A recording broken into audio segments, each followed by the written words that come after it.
Hello Internet, so yeah, Tech in here, part 3 of my PS3 game collection video series. Want some gameplay or playthrough, just put it in the comments. But be warned, because I won't get to it like super, like immediately, it could take some time. So, Mass Effect 2, I love this game. Like, it is, see, it's like, to me when I talk about Mass Effect, it's hard for me to not get too into it and start dissecting everything and being like, oh well, this part's really really good, but if you think about it, it's not really as good as it should be. So it's like I don't want to like start talking about like, oh yeah, you're after the collectors the whole time, even though like the overarching threads, the Reapers, and like why are you even trusting Cerberus and working with the Elusive Man, and I'm not gonna get into that. Whatever. Like in hindsight, all this stuff just makes me kind of angry and like just upset a bit every time I think about 2, because it's like Mass Effect 1 to me is like the best one, so it's like 2 I have to be like begrudgingly be like just okay, that stuff aside, gameplay is great, biotics woo. But if you get once you get past that though, to your supporting characters, that is like the real secret sauce of 2, because to me the problem with 3, well, one of the problems, I'm not one of the problems with 3 was like freaking. So 2, you have like squad mates from all the different races. 3, you don't. So it's like that's clearly like a ding against 3 and like score 1 for Mass Effect 2, because it's like you have a Solarian squad mate in 3. No, you don't. Mass Effect 2, Morden effing Solus. The I love Morden. Just Morden Solus. And like 3, you don't have a Solarian squad mate, so it's like, oh, he can't tell you about his times in the SGG or what stuff he's been researching and all this other cool stuff. And you don't have a freaking drill squad mate to be all like, so yeah, we come from this planet in the Hanar, we help him out, blah blah blah blah blah. Ah, the Hanar. Oh, Mass Effect. Okay, I'm moving on because I might talk about this game for like 5 minutes. Mass Effect 2, really good game. If you like RPGs, I'd say play because it's an RPG. Have the haters. And if you like shooters that are in third person, play it because the gunplay is pretty good in 2. It's the best in 3, but there's issues with 3. I'm going to get to that when I get to that game. Effing Mass Effect, man. Just. Black Ops 2. Ew. I move from Mass Effect to Black Ops. That's kind of dirty. I feel bad. Black Ops is actually not that bad. Like it's pretty decent. It's actually pretty good story and storytelling from a Call of Duty game. It like does non-conventional Call of Duty things, like the way the story is structured, the way the story is told. That's pretty cool. And like the era it's set in it's not modern like Modern Warfare, and it's not so far into like the World War 1-2 era like the older Call of Duty is. So it's in like the I believe it's actually it is like I think it's like Vietnam and beyond, because it starts in the Bay of Pigs, which is in the Cold War era. So it's like Cold War era, that type of stuff. Whatever, it's Call of Duty and it's got the multiplayer. I don't feel like talking about it. It's not a bad game. It's not my least favorite Call of Duty game though. It was actually pretty good. Like surprisingly, it like surprised me in that like it wasn't just more of the same. But then it's like cool because it's Treyarch, who's actually, you know, I would say at this point they're better with the series than Infinity Ward is. But that's a story for another day. Blur, another Activision game. I feel dirty. Back to back Activision games. This is like Mario Kart with licensed cars, pretty much. You have a bunch of cars. You have a bunch of powers. I played the story mode, but I completely forgot like what is up with it. So it was fun. I enjoyed it. Whatever. It's a blur. Blur was a blur in my memory. Super Street Fighter 4. So yeah, this kind of annoyed me, but I still bought it because I love Street Fighter. So, but it was like I said, another ding against Capcom and the mini dings against them, where it's like, oh, here's the normal version of the game. Oh, here's Super, and then we got Arcade Edition after this. So it's like there are 3 versions of this game. So yeah, but I think Super. Wait. Super Street 4. Yeah, Arcade. I'm not sure if Arcade's a free patch. I think Arcade might be not for free, but I'm not sure. But you cannot play with this with the regular Street Fighter, which I had in the first video. So I don't know, whatever. It's Street Fighter. I love it, so I'm not really not too much to say there. It's a fighting game. Characters have special moves. Hadouken, Shuriken.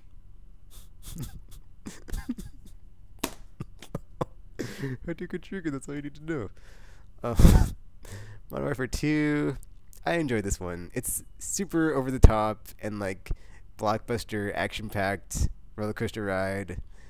I don't care what people say. I enjoyed it. To me, it's really short, but then all Call of Duties are, so it's like I'm not even gonna go in there. And then like the multiplayer, yeah. See, the multiplayer was really good, except for like all the broken stuff. So it's like because there's so much broken, it's like I want to say the multiplayer is really good, but oh man. And then like the whole when you play online, how there's playlists, so it's like not all modes are always in the playlist. So it's whatever. It's Call of Duty. I've spent enough time on it. If you haven't played it, you're not really missing anything. Because like single player wise, it's just a giant dumb game where you shoot stuff and there's explosions. Like there's no real character development or story. Well, there's story, but there's no like real character development or narrative. It's all about like, oh, the Russians and then they attacked us and then we how does Modern Warfare 1 end? Doesn't that Modern Warfare 2 starts? Okay, so 2 is the one where we get attacked by Russia, and then 1 is the one where we go to the Middle East and there's the nuke thing, and then like you think you're dying at the end, but you don't. Yeah, and then in 2 you take control of Soap again at the beginning. I think, I'm not sure. No, you don't, because that's the no Russian thing where it like ties in. Because then you take control of Soap later after they go after the Russians, who stage the attack, but they blame it on the American operative who is embedded with them. Let's talk about it in the game now. Blaze Blue Calamity Trigger. I've not really played this game. I think I put it in my PS3 like once, but yeah, I don't know. Like to me, anytime I try to get into a fighting game that's not like that's a 2D fighter, but it's not the same fighting mechanics or fighting button inputs as Street Fighter, I just can't get into it, so I don't know. Also, after Mortal Kombat, I kind of am kind of passing on a bunch of fighting games if they don't have like a straight up like really good narrative side of. Also, Injustice. Injustice does. I'm not saying this is why I didn't buy Injustice, but like I like what NetherRealm Studios does of having like a scene by scene like story mode where it's like, okay, here's the characters and like you play all the characters through the story, whereas opposed to like older fighting games where it's just let's play through the arcade mode and like beat all these opponents and then fight the boss at the end and then you get a movie and you might unlock some stuff or whatever. So yeah, I haven't played this game, so I'll stop talking about it. Infamous was okay. I didn't finish it. I just got bored. Like I didn't like it didn't draw me in. Like I didn't feel like completing it or to keep playing. It's like, okay, I have these powers. I'm this dude, and it just I don't know. It didn't draw me in. Like I don't know. I stopped playing. I probably could like finish it and like import my stuff to Infamous 2, but I have no real desire to go back and play this game. It's not that bad. It's just I don't know.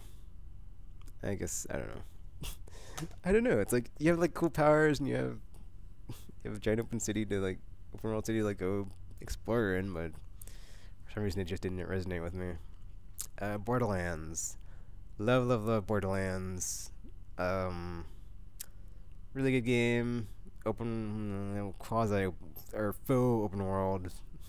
I keep wanting to say quasi, but quasi is like the opposite of faux, where it's like the best version of that, where it's like faux is like a fake version of that. So it's like it's faux open world because you can go places, but there's loading screens in between every environment. Guns cool, gameplay is fun, characters are funny. I think that's the cool thing about Borderlands. It's like it's more lighthearted than like most games, and like has humor and is actually funny. So you know, it's not taken as seriously like as per se like Call of Duty, where it's like it's supposed to be like super serious, but then it isn't really that great as far as like narrative or story. So it's like, so it's whereas Borderlands, it's just fun. It's like a dumb fun game that you play with your friends and like has a bunch of cool guns and just you kill stuff and then you get even more cool crap to kill more crap and it's just like a one of those things where it's like a cycle of wow I can't do a circle wow a cycle of stuff where it's like kill stuff, loot stuff, get more cooler stuff to kill more stuff to get cooler stuff, and then like as you're doing this there's also the whole like single player where it's like you go on quests and then you have side quests to get even more cool stuff to kill stuff to get more stuff to kill stuff and then do other story missions that you know might be too hard if you don't have the right guns to do them or to play through them, and you have like the skill the character specific skills and stuff like the mods and grenades and shields and all the rare stuff. But yeah, it's really good. And then we have Transformers War for Cybertron. Not as good as Fall of Cybertron, but a very good adaptation of Transformers into a video game. Not as good as Fall of Cybertron, I'll say it again just because Fall of Cybertron, man, it just so good. Whereas this one, you have a limited cast. You can only play as like Optimus, Bumblebee, somebody else, I think Ironhide maybe, and like some other person in Warpath. And then Decepticon side is like Megatron, Starscream, I don't know who else. I doubt Soundwave you can play as him because I know he's in the third game, or the second game, I'm sorry, and that's a cool treat. But yeah, it's got Omega Supreme in it. And it's got, it actually is like a cool like lead into like why Cybertron is so effed up and like it's all Megatron's fault. But then it's like the cool thing about that is like Megatron's justification of like why he's doing what he's doing actually works as like, you know, not just oh I'm crazy and that this weird megalomaniac goal being super powerful. It's like no, I'm gonna like restore Cybertron to like super power awesomeness.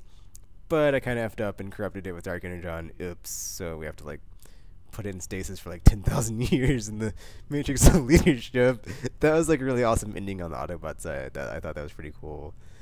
Yeah. Oh, actually, this has like some really crazy like boss fights at the very end. So I'm not gonna spoil those. But yeah, it's really good. Like not as good as Fall of Cybertron, but still a really good game. Ooh, Tekken 6. Where do I go? I'm not gonna talk about the story mode at all, just because that I didn't like it. Very, very not good. The gameplay, however, see that's the problem. I guess that's the other problem with fighting games. It's like if they try to have like a story mode where it's like scene by scene stuff, it doesn't work out. But then Tekken 6's was like kind of the worst because it wasn't even like one-on-one fighting. It was Tekken 4 style, which for some reason there's like a very vocal minority of the fan base that's always like, oh, Tekken Force mode, and then we get Tekken Force mode, it's not really that great, and it's like, why do they keep doing this? Yeah, whatever. Yeah, whatever, it's Tekken 6, fighting, fun. Actually, I had like a bunch of cool aesthetic stuff, but they've been doing that since like Tekken 5, so... Uncharted. This game was fun, but then I got stuck. I will upload video of this game because I'm stuck on a part, and my podcast mates were making fun of me when I was like, I'm stuck on Uncharted, so yeah, we'll see. Hopefully I can get unstuck, but I probably will be able to after people are like, oh, Tekken, you're so stupid. Just go here and do this. Typing it in the comments. Tekken Hybrid. This was Tekken Tag HD, and then Tekken Tag Tournament 2 Prologue. So it's like a demo of a demo of Tekken Tag 2, and then it has the HD version of Tekken Tag Tournament. So after playing this game, this is the only HD remake I've ever bought, by the way, of like a game from the previous generation of like PS2, Xbox, GameCube. So after playing this, I'm like, I'm never buying an HD remake game again because I played Tekken Tag Tournament and HD, and it's like, doesn't really look that much better. I can't really tell the difference of why this is so much more awesome. So I'm never gonna buy any of those God of War ones or the Splinter Cell ones or I might buy the Sly Cooper ones. Like if it's a game I don't have, I might. But yeah, If it's a game I already own, F that noise. Like, the Metal Gear Solid one that's coming out, not happening. So, yeah. And then it also has the Tekken and Blood Vengeance 3D movie, which I still have not yet watched. I should probably do that. I can't say how awesome that movie is because I haven't watched it yet. Oh man, Final Fantasy 13. This game kind of killed me because I was liking it, I was enjoying it, and then I got to the Barthandelus part, and that was kind of meh. But then I got to the Grand Pulse part where people say, "Oh, it gets better at the Grand Pulse part." It doesn't get better at the Grand Pulse part. See, because I guess that depends on like what you want in your Final Fantasy game. Because to me, like what a Final Fantasy game is, outside of like the combat system, amazing characters, a deep cohesive story, and like a crazy world with like awesome stuff going on, or like a world with like lore and history and all that stuff. Like that's very developed and fleshed out. Like you have Cocoon and Seath or Grand Pulse or whatever, or Pulse, whatever. So it's like, to me, it's like there's something that I want in a Final Fantasy game that like was not in this one, so it kind of irked me. That's still not in this one, and I haven't seen it in the game. Well, I haven't played through 12, so it might be in there. But it's like in Final Fantasy 6, like 1 through 9, pretty much. When you're on the open world map, actually, F it. I know a perfect comparison. So basically, what I wanted was something like Lost Odyssey, where you have the open world when you're on the map or overworld or whatever, and you also have like vehicles. So it's like in Lost Odyssey you get like the submarine, but like Final Fantasy is all about the airship, and I want to fly around in an airship, so that'd be nice. Final Fantasy, if I could fly around in an airship for once. But yeah, I got stuck in like very towards the end, so I've yet to finish this one. So I haven't picked up 10-2. I mean 10-2. So I've yet not picked up 13-2, but then what I hear from 13-2 is that's not that great. And then Lightning's Return. Well, verdict's still out because it's not out yet, but we'll see. Alright. And then I have Mass Effect 3, a game I enjoy very much. And that's all I'm going to say because, seriously. I've like talked about this game, so I did enjoy it. Like, like if you asked me if I liked it or didn't like it, like a binary choice, I would say I like it. It's not like I don't like it. It's just this game is baggage, man. And I'm not even talking about. Well, I'm at 20 minutes almost anyway, so it's like F it. I'll just talk about it. So it's like what irks me about this game. One of the things is like the ending didn't bother me. Like, not only did the ending not bother me, but it's like people say stuff about like, oh, red, blue, green explosions, blah blah blah. I mean, did anybody say anything at the end of Mass Effect 2 when it's like, if you choose to save the elusive man space, you get the green explosion. If you choose to or not the elusive man space, but if you choose to destroy the collector base, you get the red explosion ending. If you choose to keep the collector base, you get the green explosion ending. And then we have here, oh, depending on your choice, there's a red, blue, green ending, and everybody made such a stink out of it. Nobody said anything about the Mass Effect 2 ending having like an explosion color difference. I mean, yeah, you have like the game or Casey Hudson saying all this, like, being quoted in interviews of like, oh, everybody gets a different ending, blah blah blah. But to me, it's not about the ending, dudes. It's like, see, that like you can't just have like the ending be the ending. It's not about the ending. It's like all that stuff that leads up to the ending is like when he says stuff about like, your ending's gonna be different. Well, yeah, because like in my playthrough, this happened, and like in your playthrough, that and that happened. So therefore, when you come to the end, and like, sure, the ending's the same, whatever, but like our playthroughs are different, I guess is what I'm trying to get at. And like, to me, I'm kind of like even more mad now at the extended cut, because it's like you go back and you look at it, and to me it's like I did not have like a proper epilogue of and like get closure. Like, I mean, yeah, it kind of helped heal the wound, but it's still kind of there, dude. It's actually, it'll be forever. Like, it's a scar on my soul. That's what I'd like to say. I'm at peace with the ending though, so it's like whatever. I mean, I would have liked a more epilogue type ending, like 6 days later or 6 months later or X amount of time later. Instead, we get in the like somewhat immediate aftermath. Actually, they talked about this on the panels because they had like, but like yeah, they were talking about like they don't explicitly say how much time has passed, because like, but then that's like annoying thing is like it depends on like what you did. So it's like the Rachni, they're in my game. They aren't in my ending. They're kind of a big part of the universe, and they're not in the effing ending. And like, only are they in the ending if you're freaking extinct the Krogan and they take over Tachunga. It's like, what? Like, so what are they doing if that doesn't happen? And I don't get that little slideshow, because I should have got more than the slideshow that showed the immediate the